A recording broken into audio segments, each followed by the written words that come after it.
गधा भी नहीं है, ना तुम्हारे घर में हाथी है, ना तुम्हारे घर में घोड़ा है, ना तुम्हारे घर में गधा, एक आध गधा।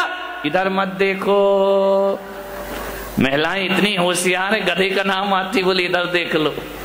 विचार करिए, 84 लाख हाथी, 18 करोड़ घोड़े, तुम्हारे घर में एक गधा भी नहीं है मेरे भाई। गधा रखने की हैसियत नहीं है तुम्हारी, और अकड़ इतनी है कि शायद चक्रवर्ती के बाप से भी ज्यादा अपने आप को समझ। क्या औकात है चक्रवर्ती के, चपरासी की भी हैसियत अपनी। मालूम है चक्रवर्ती भरत के घर में 365 रसोई है, खाना बनाने वाले कितने थे? 365। तुम्हारे घर में काम वाली कितनी है? एक है, वो भी इसकी 2 महीने से तनख्वाह नहीं थी, वो भागने के चक्कर में। ध्यान रखिए, विचार करिए, 365 रसोई है। वो कहते हैं कि चक्रवर्ती अपनी जिंदगी में एक बार जिस थाली में भोजन कर ले, दोबारा वो थाली उसकी टेबल पर नहीं आती है। ध्यान रखना, सोने चांदी के बर्तनों में भोजन करने वाला चक्रवर्ती मान्यवर कुछ नहीं है अपने पास।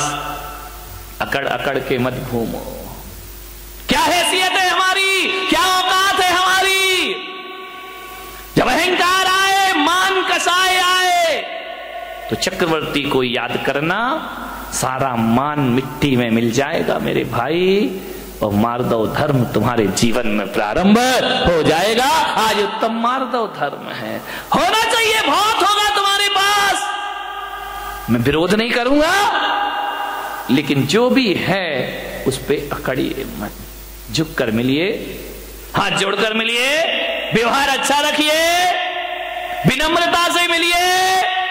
एक बात याद रखना, तुम महंगी कार में बैठकर जैन भवन तो आ सकते हो, महावीर भवन, लेकिन एक बात याद रखना, अहंकार की कार में बैठकर मोक्ष की यात्रा नहीं हुआ करती है। मोक्ष की यात्रा यदि करना है तो अहंकार की कार से उतरना पड़ेगा। अहंकार की कार पे बैठकर मोक्ष की यात्रा नहीं होती, विनय के विमान में बैठकर निर्वाण की यात्रा हुआ करती। झुको, विनम्रता, ये आपके जीवन को सफलता दिलाएगी। अकबर जब दान करता था ना, बहुत बड़े दानवीर हुए अकबर। जब अकबर दान करता था, निर्धनों को, गरीबों को, जरूरतमंद को, तो दान करते समय अकबर की निगाहें झुकी रहती थी। लोगों ने कहा कि सम्राट, बादशाह, आप सारी दुनिया को दान देते हैं, आपको तो बड़ा सिर उठा के दान देना चाहिए। अकबर ने कहा कि नहीं, मैं सिर झुका के देता हूं। बोले क्यों? बोले मैं देता ही क्या हूं? बोले आपके दर पे जो आता है आप उसे जरूर दिया करते हैं। अकबर ने कहा मैं कुछ नहीं दिया करता हूं, ना मेरी औकात है कि मैं कुछ दे सकूं। अकबर ने कहा कि मैं कुछ नहीं देता। तो बोले आपकी निगाहें नीचे क्यों होती है? बस बोले मैं अंदर इतना ही चिंतन चलते रहता है कि ये जो मैं दे रहा हूं ये मेरा नहीं है, देने वाला तो ऊपर वाला होता है। अरे ये मेरी किस्मत है कि उसने मेरे हाथों को स्वीकार किया और लोगों को देना मैंने प्रारंभ किया। देनहार कोई और है, भेजत है दिन रैन। देनहार कोई और है, भेजत है दिन रैन। लोग भरम मेरो करे, याते नीचे। लोग कहते हैं कि हम दे रहे हैं, आपने बोलियां ले ली, पैसा दे दिया, दान कर, ये आपने नहीं किया। ध्यान रखना, पैसे तो वेश्या के पास भी होते हैं मेरे भाई, लेकिन उस वेश्या के पैसों की कोई कीमत नहीं हुआ करती है। पैसा आपके पास भी है। पैसे वाला वो नहीं होता है जो पैसा जोड़ जोड़ के रखता है। पैसे वाला वो होता है जो दोनों हाथ लुटाने की ताकत रखा करता है। ध्यान रखिए, अकबर ने कहा कि मैं कुछ नहीं दे रहा हूं, ऊपर वाला दे रहा है। ध्यान रखना, आप दान नहीं कर रहे हैं। थोड़ा सा दान करके मेरा नाम नहीं लिखा, मेरा नाम नहीं आया, मेरा फोटो नहीं छपा, धरते मान महाविश्वरूप करही नीच गति जगत में। ध्यान रखिए, कुछ नहीं, जब भी दान देने का भाव जगे अकड़ना मत। हमने इतना दिया और हमें पूछा ही नहीं, हमें माला ही नहीं पहनाई, हमारा नाम ही नहीं लिया, हमने इतना काम किया, हमें कुछ सम्मान ही नहीं मिला। मान महाविस्रूप करहि नीच गति। ध्यान रखना, यदि संतों का कोई काम कर दिया तो कोई एहसान नहीं कर दिया है, एहसान तो संतों ने तुम पर कर दिया जो तुम जैसों से सेवा स्वीकार कर ली। ध्यान रखना, आपके ऊपर संत का एहसान है, आपने संत पे कोई एहसान नहीं किया। ध्यान रखना, अकबर ने कहा एहसान तो ऊपर वाले का है जिसने मुझे इस योग्य बना दिया। ध्यान रखिए, देनहार कोई और है, भेजत है दिन में। लोग भरम में रो करे याते नीचे में।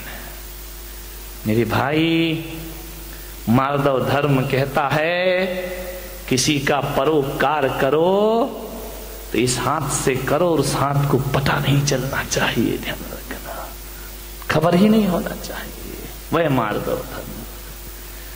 1000 रुपए का, 500 रुपए का पंखा क्या दे देते हो, हर पंखुड़ी पे नाम, फलाने सेठ की स्मृति में, उनके पुत्र, उनके पौत्र। कमाल हो गया। एक पंखे में मैंने देखा इतने नाम लिखे, इतने नाम लिखे। वो तो गनीमत थी कि पंखा 3 पंखुड़ी का था, 4 का होता तो और पुरखों के नाम भी उसमें आ जाते। अब कुछ लोगों को ये भ्रांतियां हो गई हैं कि जहां पर जैन मुनि रहते हैं वहां पानी नहीं गिरता है। मैं उनसे कहता हूं यदि आंखें हो तो देखें इंदौर में क्या हो रहा है, पानी ही पानी हो रहा है। और ना जाने मेरे साथ ऐसा क्यों होता है। मैंने जयपुर चातुर्मास किया, 6 साल से वहां पानी नहीं गिरा था। और जिस दिन हमारे कलश की स्थापना हुई वहां झमाझम बरसात हो जाया करती है। यहां पर हमारे वो लोग भी बैठे हैं जो हर चातुर्मास में जाते हैं। नागपुर में स्थापना हुई, झमाझम बरसात हुई, ग्वालियर भीगा, आगरा भीगा, मुंबई के भीगने की तो बात ही मत करो।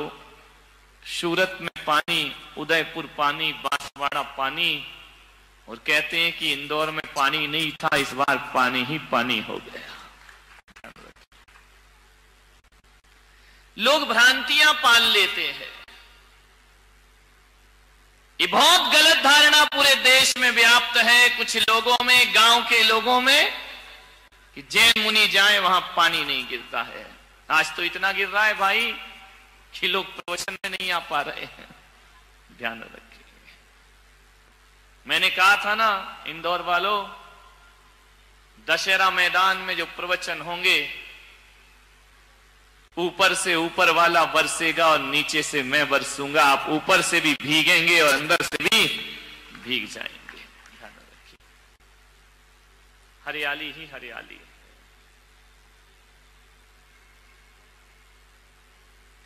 लेकिन पानी भी तो देखो कैसा है।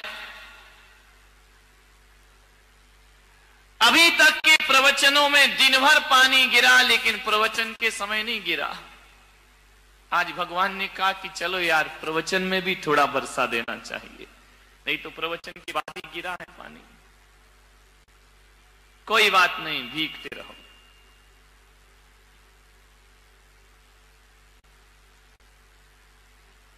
आज थोड़ी सी तुम्हारे परिवारों की बात कर लेता हूं।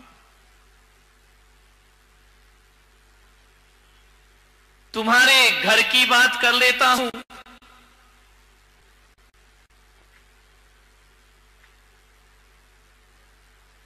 परिवार को चलाना है, परिवार को जीना है, परिवार को मजबूत बनाना है।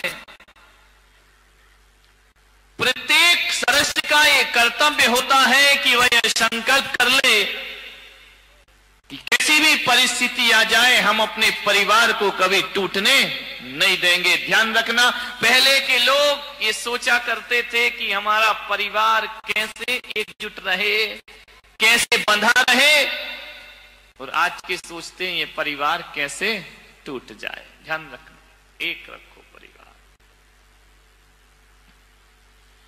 परिवार को जोड़ने के लिए 3 बातें आप याद रखिए।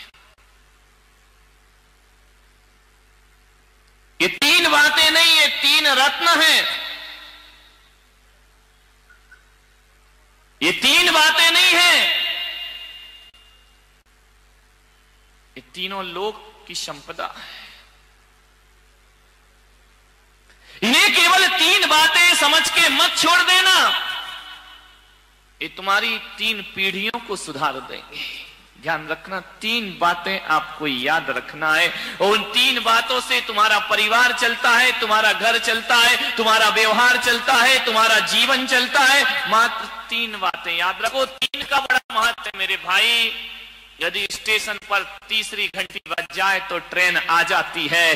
ट्रेन का जो लोग इंतजार करते हैं, पहली घंटी, दूसरी घंटी, तीसरी बजी की ट्रेन आ गई। 3 का बड़ा महत्व है। विद्यार्थी स्कूल में परीक्षा देने जाते हैं, 3 घंटे बजते पेपर छीन लिए जाते हैं, क्योंकि 3 घंटे बज गए। 3 घंटी यदि बज जाए, 3 का बड़ा महत्व है। मोक्ष मार्ग में भी 3 का महत्व है। सम्यक दर्शन, सम्यक ज्ञान और सम्यक चारित्र्य जिसे मिल जाए उसे मुक्ति हो जाया करती है।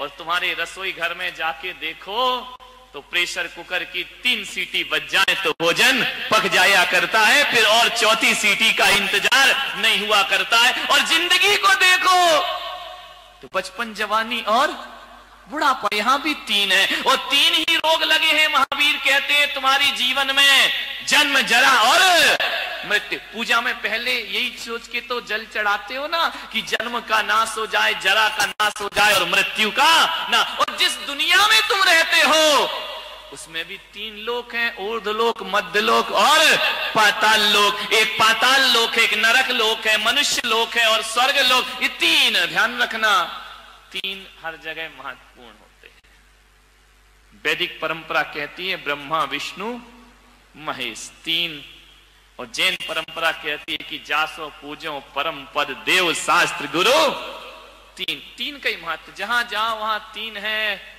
और ये मत सोचना कि 3 तिगाड़ा काम बिगाड़ा। 3 से काम बन भी जाता है और 3 से काम बिगड़ भी जाया करता है। 3 का बड़ा महत्व होता है। 3 से ही हमारी दुनिया चलती है। 3 से, और कहते ना 1 बार माफ करो ठीक है, 2 बार माफ करो ठीक, तीसरी बार कोई माफ नहीं करता। ध्यान रखना, सोचना है आपको, 3 का बड़ा महत्व है। और जिस घर में 3 बहुएं हो, समझ गए ना, ये नहीं तो वो नहीं तो वो नहीं तो एक वाली कहां जाएगी बेचारी, कोई ठिकाने ही नहीं है।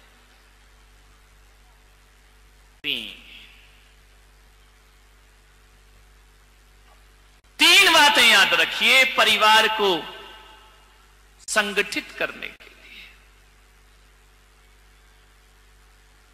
3 बातें यदि स्मरण में रहे, उन्हें केवल बात समझ के मत छोड़ना। 3 बातें। अदालत में जज साहब कितने हथौड़े मारते जब माहौल बिगड़ने, 1 2 3, ध्यान रखना। 3 के बाद फिर कुछ नहीं।